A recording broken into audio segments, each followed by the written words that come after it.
अस्सलाम वालेकुम नाज़रीन। मुकाबला की न्यू एपिसोड के साथ मैं हाजिर हूँ। उम्मीद करती हूँ कि आपको ये कहानी बहुत पसंद आ रही होगी। तो चलिए शुरू करते हैं, देखते हैं कि आगे मुकाबला में क्या हुआ। मैं उसे तमाम तर दिलचस्पी से अंगरमा के वाक़यात सुनाने लगा। मैंने निशा किशा का तस्करा किया, हरबिका का मार्का सुनाया। समूराल की समात का इश्तियाक देकर मैं किसी कदर झिझका। फिर मैंने वो वाक़यात दानिस्ता तौर पर सरसरी अंदाज में बयान करने शुरू कर दिए और मैं आ गया। मैंने कहा, मगर तुम वहां से आ कैसे गए? समूराल ने पूछा। मैंने कसमसा कर कहा, मुझे नहीं मालूम। मैंने एक दिन आंख खोली तो मैं कश्ती में था और मेरी कश्ती जजीरा तोरी की तरफ गामजन थी। मैं समूराल से सरंगा की देवी का तस्करा करना नहीं चाहता था। समूराल को अंगरुमा में होने वाले वाक़यात का कतई इल्म नहीं था, इसलिए मैंने बड़ी फसाहत से इसके सामने द्रोगोई से काम लिया। तुमने एक दिन खुद को कश्ती में पड़ा पाया और तुम्हारे पास मुकद्दस हरबेका की नायाब आंखें भी थीं। तुम्हारे तमाम तहाइफ भी महफूज रहे। समूराल ने मेरे चेहरे पर कुछ तलाश करने के अंदाज में पूछा। मैं समझता हूँ कि ये किसी बड़ी ताकत का करिश्मा था। हरबिका की मुकद्दस आंखों पर अरसे से मेरी नजर थी। मैं अक्सर फरार होने के ख्याल से साहिल पर जाया करता था और नाकाम वापस आ जाता था। उन्होंने मुझे अपने ग्रोह में शामिल करने के लिए कोई जबर नहीं किया था। जब तमाम रास्ते मसदूद मालूम हुए तो मैंने शिकस्त तस्लीम कर ली थी। फिर गाँव में मुझे हरबिका के शिकार को ले गया। इसने वो आंखें अपने तिलस्म खाने में मेरे सामने रखी थी। मैं वो आंखें अपने साथ बाहर ले जाया करता था। इस दिन भी यही हुआ। जब मुझे वो गैबी मदद मिली तो आंखें मेरे पास थी। मैंने समराल को मुतमईन करने के लिए कुछ हकीकत कुछ अफसाने पर मुश्तमिल दास्तान सुनाई। समराल मेरी बात से मुतमईन हो गया या नहीं, मैं ये जानने के लिए सर उठाने की जरूरत नहीं की और इसे दरखास्त की कि मैं अंगरोमा में बहुत कुछ हासिल कर सकता था, लेकिन हमेशा इसकी परछाइयाँ मेरे साथ रहीं। बहरहाल अब जबकि मैं आरजुएं और उम्मीदें दिल में बसाए हुए तोरी वापस आ गया हूँ, मुकद्दस समराल, तो तुमने मुझे और परेशान कर दिया है। तुमने कहा था कि शवाला के बाद मेरी हैसियत एक फ्रीक की नहीं रहेगी। मैंने कहा था कि मुझे जुमेराल की जगह समझो। मैं खुद को तुम्हारी खिदमत में पेश करता हूँ। तुम्हारे काम का हमेशा पाबंद रहने का अहद करता हूँ। इसके ख्याल से दस्तबरदार नहीं हो सकता। मेरे सीने में अपना इल्म मुंतकिल कर दो। मैं तुम्हारी तराम हूँ। मुझे अपनी अजमत का सहारा दो। मैं तन्हाई महसूस करता हूँ। मेरे समझ में नहीं आता कि मुझे क्या करना चाहिए। तुम अपने कबीले में वापस लौट जाओ और निर्बाज की आगोश की गर्मी से अपने अंदर हरारत पैदा करो। तुम कितने बदबख्त हो। मुकद्दस काबला का अतिया मुस्तरद कर रहे हो। मुकद्दस काबला का अतिया मुस्तरद कर रहे हो। सरबलंदी चाहते हो तो कनात का वतीरा छोड़ दो। देवता तुम्हारी तो मस्बत नजर रखते हैं। देवता मेरी सिमत मस्बत नजर रखते हैं। मुकद्दस काबला की हुसूसी नवाशी मेरी तरफ है। जरा काका का मुझ पर साया। समराल मेरा मोहसिन और तालीक है। मैं 3 कबीलों का सरदार हूँ। ये कितनी दिलखुशकिन हकीकतें हैं। और हकीकत यह है कि वो एक ऐसी बुलंदी पर जलवा फगर है जहाँ परिंदे भी प्रवास करके नहीं पहुंच सकते। ये खूब निज़ाम है। क्या दिलचस्प है ये तिलस्म। मैंने फीकी हंसी हंसते हुए कहा। जो इसके तिलस्मी निज़ाम का असीर है वो यकीनन इसके हुस्न जहाँ ताब का जख्मी है। जाबिर बिन यूसुफ, तुम्हारी दुनिया और यहाँ की दुनिया में कोई भी मुमासलत नहीं है। जो तुमसे कह दिया गया है इस पर अमल करो। तुम्हारे बाजू में फुलाद है। अभी से इसके हसूल का दावा एक मज़क्का है। तुम्हारे आगे बहुत से लोग खड़े हैं। इनके आगे जाने में तुम्हें शुजात और जहानत के और मार के सर करना होंगे। तुम्हारा सीना और चेहरा इस हजूम में नुमाया होना चाहिए। समुराल ने उकताहट से कहा। मगर ये सब क्या है? वो कौन है और ये सब क्यों है? मैंने पहली बार गुस्ताखी की जसारत की। समुराल ने एक बार फिर इबादतगाह का तवाफ किया। धुआं तेज करने के लिए कुछ और सुफूफ आके सपुर्द कर दिया। जब धुएं के मरगोले तेज हो गए तो बोला, इस सवाल के जवाब को तुम इसी वक्त मुकम्मल हो सकते हो जब तुम्हारे दिमाग में एक हाथी की वसत पैदा हो जाए। मैंने समुराल से दोबारा अपने जुनून की तकरार की, क्योंकि इसके जिक्र से मुझे एक लज्जत महसूस होती थी और मैंने इसकी इबादतगाह की हर चीज़ का बनजर गैर जायजा लेना शुरू कर दिया। मतलब इसमें कड़ाव के पास आया। मैंने इसे फरमाइश की कि क्या इस जलते हुए तेल में मैं इसका अक्स जरी देख सकता हूँ? नहीं, काश ये मुमकिन होता। समुराल ने हसरत से कहा। तुम्हारा ये तिलस्म मुझे बहुत पसंद आया अजीम समुराल। क्या तुम मुझे इसका इल्म सौंपने में बुखल से तो काम नहीं लोगे? ये तुम्हारे इन्हमाक पर मुनसर है। मैं तुम्हें कुछ सिखाने में दिलचस्पी रखता हूँ। समुराल की जुबानी ये बात सुनकर मैंने बेचैनी से कहा, ये मेरी सादत है। मैंने आगे बढ़कर उसके पैर का अंगूठा चूम लिया। तुम्हारा साथ और सहारा रहा तो मेरा इज़्तिराब खत्म हो जाएगा। मैं यहाँ कुछ और कहने आया था। समुराल ने आज पहली बार मुझसे इतनी तवील और पनाइत की गुफ्तगू की थी। मैंने उसे एतमाद में लेने के लिए जुबान बयान की सारी कुव्वतें सिर्फ कर दी। समुराल ने इबादत गाह में किसी रोक टोक के बगैर आने की इजाजत दे दी थी। मैं इसके तिलस्मी कड़ाव पर झुका हुआ तेल के मदोजर और ताश में जजीरा तोरी के मुख्तलिफ मनाजर देख रहा था। समुराल मेरी हर फरमाइश पूरी कर रहा था। इस तरह मैं कड़ाव का निजाम जाने का ख्वाहिशमंद था। आखिर मैंने इसे कहा, मैं सुरंगा को देखना चाहता हूँ। समुराल के चेहरे पर खिंचाव सा पैदा हुआ। उसने अपने हाथ का सा तेल में डालकर उसे घुमाया और मुख्तलिफ तरीकों से तेल की सतह पर कोई मंजर उभारने की सही की। इसकी पेशानी अरक आलूद हो गई। हासिल देर तक तिलस्मी कड़ाव में लकड़ियां जलाने, आग तेज करने और मुतद्दद अमल दोहराने के बावजूद सुरंगा का चेहरा नमदार नहीं हुआ। मुझे समुराल की नाकामी पर मसरत हो रही थी और मैं सुरंगा से वाबस्तगी पर फख्र महसूस कर रहा था। मैं जानता था कि समुराल क्यों नाकाम है। मैंने कहा, मुकद्दस खान, मैं इजाजत चाहता हूँ। मैं दोबारा अपनी मुंतशिर क़ुव्वतें यकजा करने की कोशिश करूंगा। तुम्हारे मशवरे पर मैं निर्माज का शगुफ्ता सरापा अपनी गोश में समेट लूंगा, क्योंकि ये उसका अतिया है जो सबसे ताकतवर है। समराल तिलस्मी कड़ाव में उलझा हुआ था। इबादत गाह में कसीब धुआं दर दीवार पर छाया हुआ था। तुम नहीं जा सकते, इसने चौंक कर कहा। ठहरो। कड़ाव से हटकर इसने पानी के एक बर्तन में हाथ डालकर चारों तरफ पानी छिड़का। धुआं लम्हों में साफ हो गया। फिर इसने जहरा काका की खोपड़ी दरवाजे हटाई और मुझसे कहा, तुम जा सकते हो। कान आजम समराल से मजीद सवाल जवाब का मौका नहीं था। वो कुछ मगदा सा नजर आ रहा था। उसके गाल से निकलकर मैंने इतराफ में देखा। दरख्तों ने अंधेरा और दबेज कर दिया था। समराल से आज की मुलाकात गुज़िश्ता मुलाकातों से मुख्तलिफ थी। इसने अपनी इबादतगाह मावराई ताकतों से रिपोश करके मुझसे राजदाराने बातें की थी और अंगरमा के हक़ाइक़ करेद करेद कर पूछने चाहे थे। मैंने उसे मुकम्मल तफसील से आगाह नहीं किया था, इसलिए कि मैं अंगरमा के जिक्र से पहले ही समराल के इज़्तिराब का अंदाजा लगा चुका था। इस मुलाकात से सबसे बड़ा फायदा मुझे ये हुआ कि मेरे ज़हन की बहकी हुई रूह मेरे काबू में आ गई थी।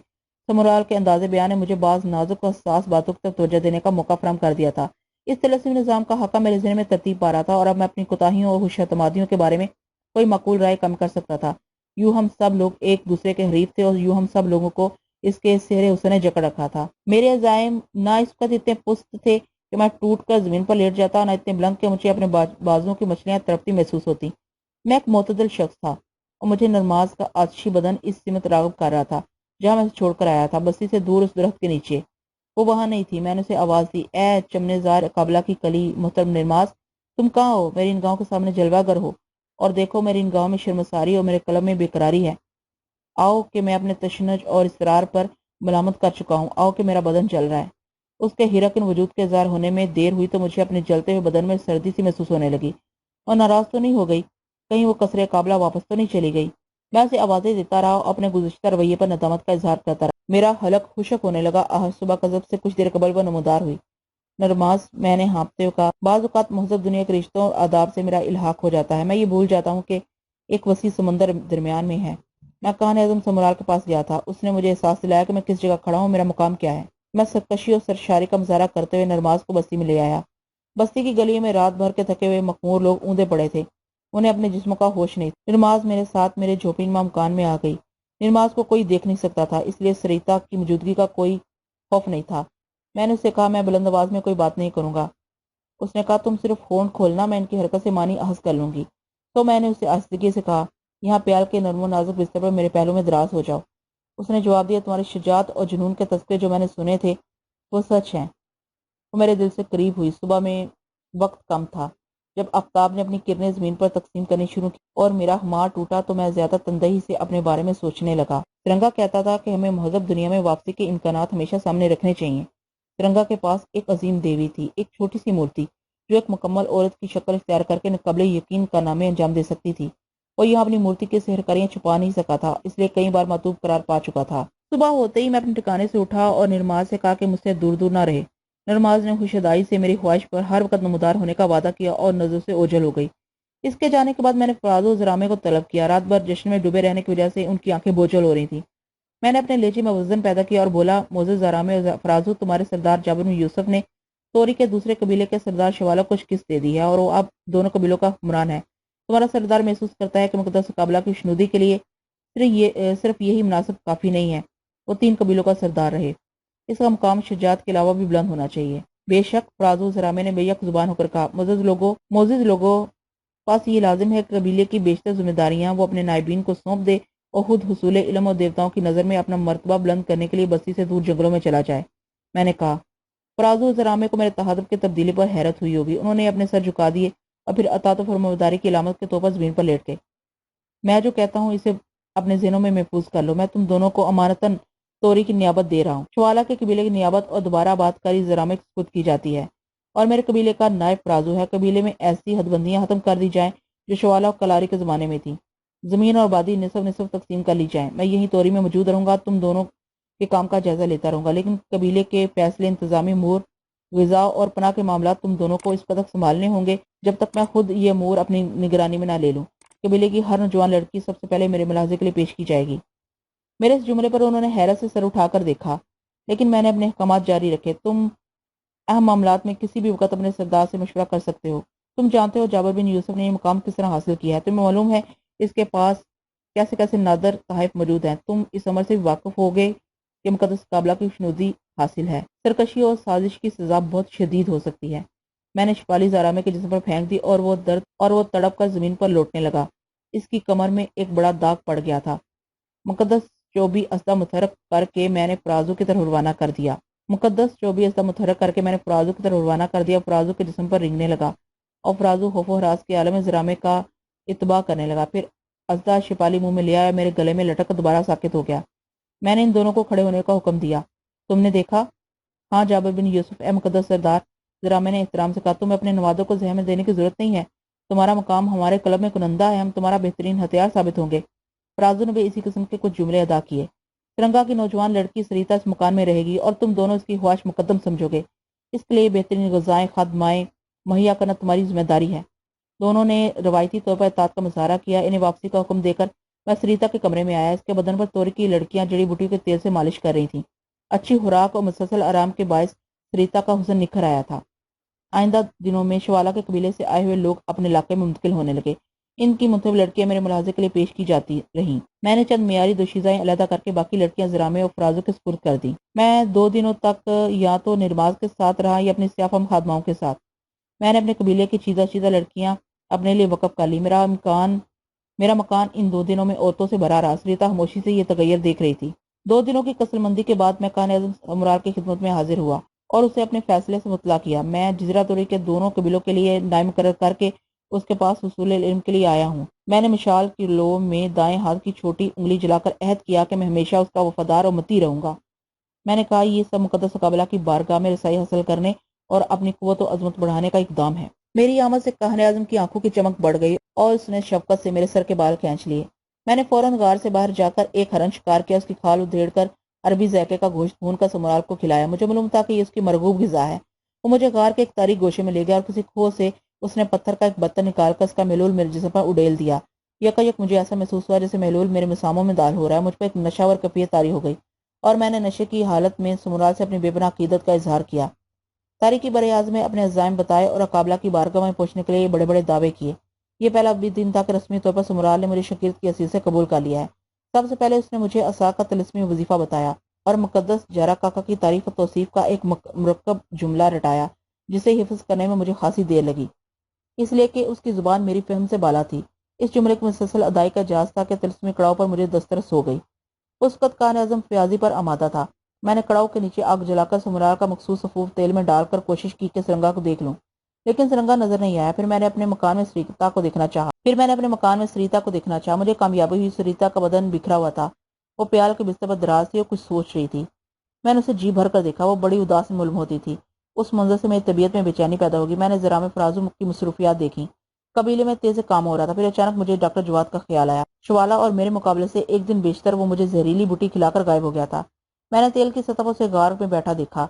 ڈاکٹر جواد کا چہرہ نظر آتے ہی میرے منہ سے جھاگ آ گئے۔ میں نے وہیں کھڑے کھڑے پھنکار ماری۔ کیا ہوا؟ کان اعظم مجھ سے بولا۔ دور بیٹھا گوشت سے شغل کر رہا تھا۔ کچھ نہیں، وہ طبیب جواد نظر آ گیا تھا۔ میں نے لڑکھڑاتی زبان سے کہا، کیا تمہیں اس کا اثر درکار ہے؟ کان اعظم نے کہا، نہیں، وہ اتنا اہم شخص نہیں ہے۔ میں طلسمی کڑاؤ سے ہٹ آیا اور میں نے سمرال کی خوشامد کی کہ وہ مجھے جلد از جلد اپنے سارے علوم منتقل کر دے۔ رات کے وقت میں اس کے غار سے چلا آیا۔ میری نس نس میں ایک عجیب خمار چھایا ہوا تھا۔ میں پتھر راستے سے ہٹاتا، گرجتا اور چیختا بستی کی طرف بڑھ رہا تھا۔ بستی میں میری آمد سے ہلچل مچ گئی۔ میں نے فرازو کو حکم دیا کہ صبح تک ڈاکٹر جواد کو میرے مکان پر حاضر کیا جائے۔ میں نے اس کا پتہ بتایا، مکان میں داخل ہو کر نرماز کو آواز دی، وہ آ گئی۔ صبح صادق کے وقت میرے دروازے پر فرازو اور زرامے موجود تھے۔ ان کے پیچھے زرامے کے جوانوں کے وسط میں ڈاکٹر جواد کھڑا تھا۔ مجھے تاریکی بر اعظم کے دستور کا علم تھا، طبیبوں کو وہاں خاص مراد حاصل ہیں۔ ڈاکٹر جواد پر کس زمانے میں ایک عقابو تعینات تھا۔ اگر وہ اپنے مقصد میں کامیاب ہو جاتا تو حالات کچھ اور ہوتے۔ مہذب دنیا کا یہ شخص میرا ساتھی، یہ بدنصیب میرا سب سے بڑا دشمن تھا۔ اگر میں اس کے زہر سے مر جاتا تو سرنگا اور سریتا کو بھی موت کا جام نوش کرنا پڑتا۔ جواد مجرموں کی طرح زمین کی طرف سر جھکائے کھڑا تھا۔ صرف میرے ایک اشارے پر نیزوں سے اس کا جسم چھلنی ہو سکتا تھا۔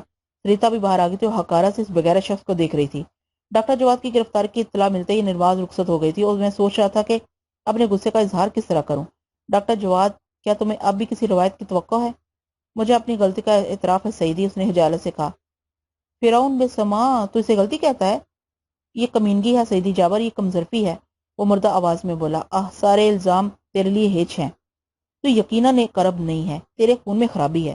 میں نے لرز کر کہا، تمہاری ہر گالی مجھ پر سجتی ہے، فیصلے میں دیر نہ کی جائے، مجھے سزائے موت دے دی جائے۔ موت؟ میں نے تحقیر امیز لہجے میں کہا، بدبخت شخص، تو نے اپنے لیے کتنی آسان سزا تجویز کی ہے۔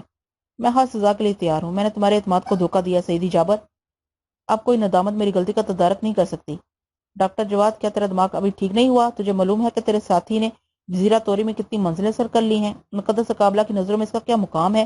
کیا تو نے میرے سینے پر نظر نہیں ڈالی تھی؟ تو اس حقیقت سے باخبر نہیں تھا کہ میں کتنی بار موت کے منہ میں گیا ہوں گا؟ تو نے میری اقبال مندی مصنوعی سمجھی تھی؟ مجھے حقائق کا علم تھا سیدی، لیکن میں تمہیں بتا نہیں سکتا تھا کہ میں نے ایسا کیوں کیا تھا۔ تم نے یہ تمام فتوحات تاریخ بر اعظم کی عظیم الشان ملکہ قابلہ کے لیے کی ہیں، اور میں نے… جواد کچھ کہتے کہتے رک گیا۔ میں نے ڈپٹ کر کہا، خاموش کیوں ہو گیا؟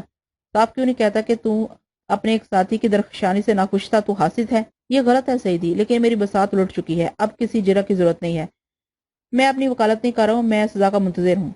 ڈاکٹر جواد نے بے خوفی سے کہا۔ نہیں ڈاکٹر، میں نے غضب میں کہا، میں تیری زبان سے وہ نکتہ گلوانا چاہتا ہوں جس نے تجھے عقل و ہوش سے بیگانہ کر دیا تھا۔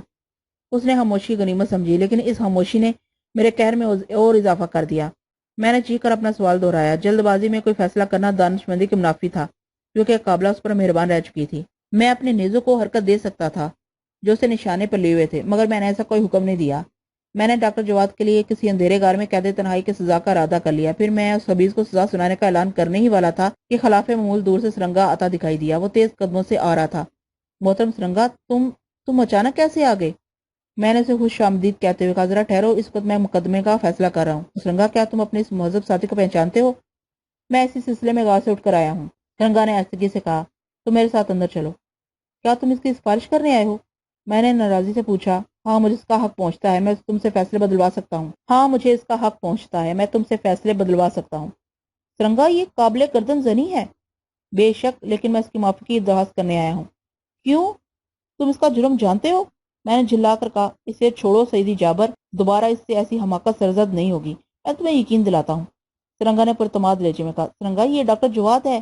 اس نے سریتا پر شرمناک حملہ کیا تھا۔ اس نے تمہارے دوست کو ہلاک کرنے کی کوشش کی تھی۔ کیا تم میری سفارش لائق اتنا نہیں سمجھتے؟ درست ہے، میں نے نڈھال ہو کر کہا۔ فراز و ذرا میں ڈاکٹر جواد کو چھوڑ دو اور اسے ایک قبیلے کے عام شہریوں میں شمار کر لو۔ میرے فیصلے پر ڈاکٹر جواد بے اختیار مخالفوں کا دائرہ توڑ کر میرے پاس آیا، مجھ سے بغل گیر ہو گیا۔ سیدی جابر، تم ایک عظیم آدمی ہو۔ اور سرنگا، تم وہ سرنگا کے گلے لگ گیا۔ تم یقین کرو، میں تمہارے اعتبار کو کبھی صدمہ نہیں پہنچاؤں گا۔ فرازو اور ذرا میں میرے فیصلے پر دمخو تھے۔ ڈاکٹر جواد رہا کر شادمانی کے عالم میں رقص کر رہا تھا۔ میں سرنگا کے ساتھ اندر چلا آیا۔ سرنگا نے کمرے کے اندر ایک گہرا سانس لیا۔ سیدی جابر، اس کمرے میں یقیناً کوئی اور بھی ہے۔ سرنگا کا قیاس درست تھا، نرماس اندر موجود تھی جو اسے نظر نہیں آتی تھی۔